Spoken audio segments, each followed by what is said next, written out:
Mesdames et messieurs, bienvenue à suivre ce journal hebdomadaire présenté par Emmanuel Chaloukoma. Voici les titres. Pendant 3 jours, KJN a organisé une séance d'échange d'expériences entre les organisations partenaires d'ENED.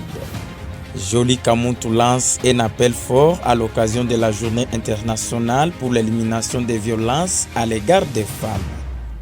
À Bukavu, Testemar a lancé un atelier d'exposition d'œuvres en argile et sève végétale. Pour plus de détails dans cette édition du journal. Comme annoncé dans les titres, l'association Caribou Jeunesse Nouvelle KJNSBL a organisé du 24 au 26 novembre 2025 un atelier réunissant 4 organisations partenaires d'ENED à l'hôtel Bonlieu Angouba, situé dans la ville de Bukavu.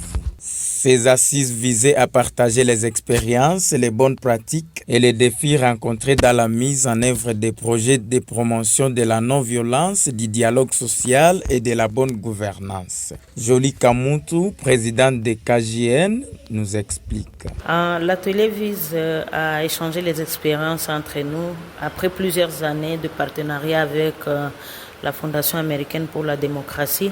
Nous avons pensé qu'on a fait du travail sur le terrain et qu'il était important que nous nous connaissions davantage, que nous essayions de nous auto-évaluer par rapport à tout ce que nous avons vécu avec NED. Et cette auto-évaluation entre nous permet d'acquérir des expériences, nous permet de connaître ce que les autres font sur le terrain, nous permet de savoir quels sont les défis auxquels nous nous butons à longueur de journée, comment nous essayons de les résoudre et que nous puissions réfléchir aussi sur l'après-NED. Qu'est-ce que nous devenons après le partenaire NED? Comment nous pouvons capitaliser, comment nous pouvons pérenniser nos activités et les acquis que nous avons obtenus grâce à ce partenariat entre nous et NED. Voilà, bref, l'objectif que nous réunit ici. Nous avons des doyens qui nous ont précédés dans ce partenariat avec NED, qui ont une histoire, qui ont des leçons qu'ils ont apprises et qui partagent avec les autres, les organisations qui sont plus jeunes ici à Bukavu. Au terme de ces échanges, les participants ont exprimé une large satisfaction, saluant une initiative jugée essentielle pour renforcer les capacités des organisations locales. Michel Songa nous en dit plus. Et nous sommes encore très heureux parce que nous avons essayé de développer, d'échanger et de réfléchir ensemble sur les questions de l'ère par rapport au partenariat qui nous lie avec NED. Et que donc c'était très capital et très important que nous puissions nous réunir aujourd'hui face à la situation, au contexte actuel de notre province et comment est-ce que nous pouvons projeter dans l'avenir notre partenariat avec NED. Ça a permis à ce que nous puissions nous remettre aussi en cause par rapport à certaines thématiques ou à certaines questions en réalité de notre organisation.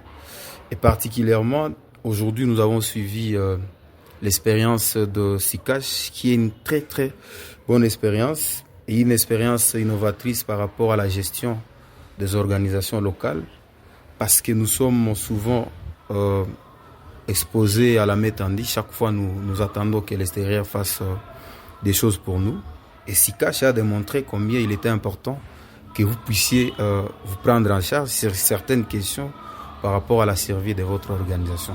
Et que donc, ne pas sortir avec une telle expérience aujourd'hui serait de la mauvaise foi. À la fin de l'atelier, les participants se sont engagés à renforcer leurs capacités internes et à intégrer les apprentissages tirés de l'atelier dans leurs structures respectives. Cette initiative s'est inscrite dans le cadre du projet Voix profonde des jeunes du Sud Kivu, un programme soutenu par NED visant à promouvoir la communication interactive, les débats citoyens, la lutte contre la violence et les discours de haine à travers l'engagement des jeunes.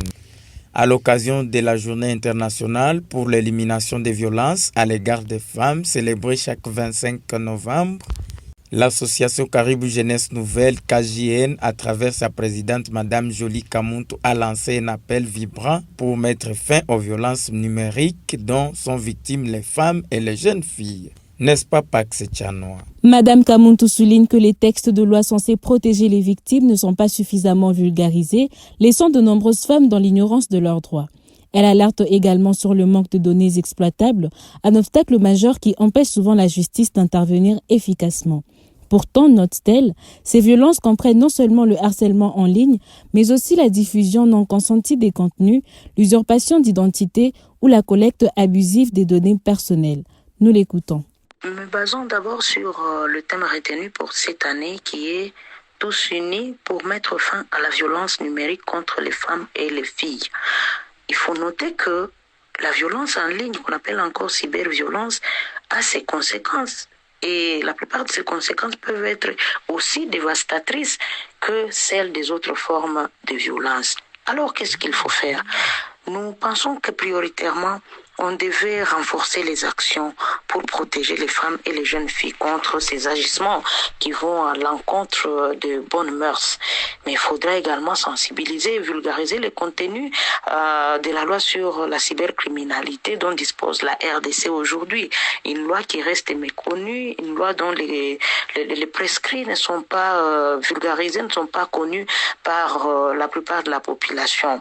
Par cet appel, KJN réaffirme son engagement à défendre les droits des femmes et à encourager une utilisation responsable et respectueuse des plateformes digitales. Testem Art a ouvert ce mardi 25 novembre 2025 à Bukavu un atelier public consacré à l'exposition d'œuvres d'art réalisées à partir d'argile et de sève végétale. Elie Monique David pour les détails. L'atelier, qui s'étendra en 2 mois, prévoit la formation de 25 jeunes artistes. Chacun d'eux produira un tableau conçu exclusivement à partir des matières locales, une démarche qui, selon les organisateurs, valorise non seulement l'identité culturelle, mais encourage également une expression artistique enracinée dans les réalités du milieu. Pour Alfred Hope, responsable d'une compagnie théâtrale à Bukavu et facilitateur de l'activité, l'art reste un puissant outil de communication sociale. Nous l'écoutons. Vous savez, l'art a l'objectif de parler, l'expression. Alors là où la bouche ne va parler, voilà, le tableau va parler. Il y a un artiste, comme les artistes blancs, ils peuvent avoir des choses à dire, mais ils se disent, comme nous, on ne peut pas parler avec des paroles, nous alors on va dessiner. On va faire des tableaux qui doivent parler. Voilà, chaque tableau que vous avez visité ici doit parler. Chaque tableau doit parler. Chaque tableau a un message. Et c'est par rapport à la vie de Bukavu. Les problèmes et l'évolution de la vie de Bukavu. Évoquant la cohésion sociale, il souligne que les artistes traduisent dans leurs œuvres des thématiques profondes telles que les déplacements massifs dus à la guerre, les constructions anarchiques, l'exode rural ou encore la famine. Autant de réalités qui nourrissent un engagement artistique porté sur la sensibilisation et la résilience communautaire. Hope Alfred ajoute que ce premier noyau des 25 jeunes n'est qu'un point de départ. Notons que cette initiative est appuyée par Oezo Africa Initiative et Inabel dans le cadre du projet La Coupe du Cou qui encourage l'innovation artistique et la participation citoyenne à travers l'expression culturelle.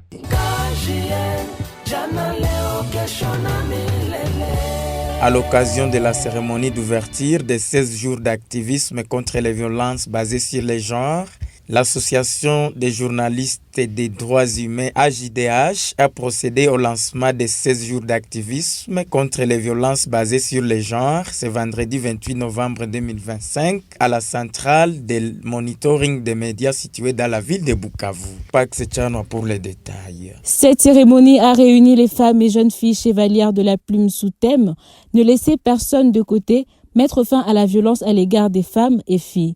Selon Mariam Kitonga Solange, coordinatrice de l'association, a fait savoir que cette campagne internationale vise à sensibiliser, mobiliser et encourager des actions concrètes pour l'élimination de toute forme de violence. Elle explique. Cette journée, c'est pas seulement une commémoration pour les 16 jours d'activisme, mais aussi c'est un engagement collectif pour toutes les femmes, pour toutes les filles, de travailler ensemble pour mettre fin aux violences faites aux femmes et aux filles. Donc toutes les femmes sont sensibilisées, sont mobilisées afin de produire un environnement, afin de créer un environnement où les femmes n'auront pas peur de parler des violences, de dénoncer les agresseurs, de dénoncer les concernés. Mais aussi, nous avons envisagé et appelé les femmes journalistes parce qu'elles sont des chevalières de la plume qui vont nous faciliter la tâche de faire des sensibilisations à travers leurs micros, à travers des diffusions des informations, à travers des émissions, ainsi que d'autres spots publicitaires qui concernent les violences basées sur les genres. Durant l'activité, plusieurs propositions ont été données pour bien sensibiliser les communautés contre ces pratiques. C'est la fin de ce journal hebdomadaire. Pour plus d'infos sur notre site web www.kjnasbl.org. Merci et à la prochaine.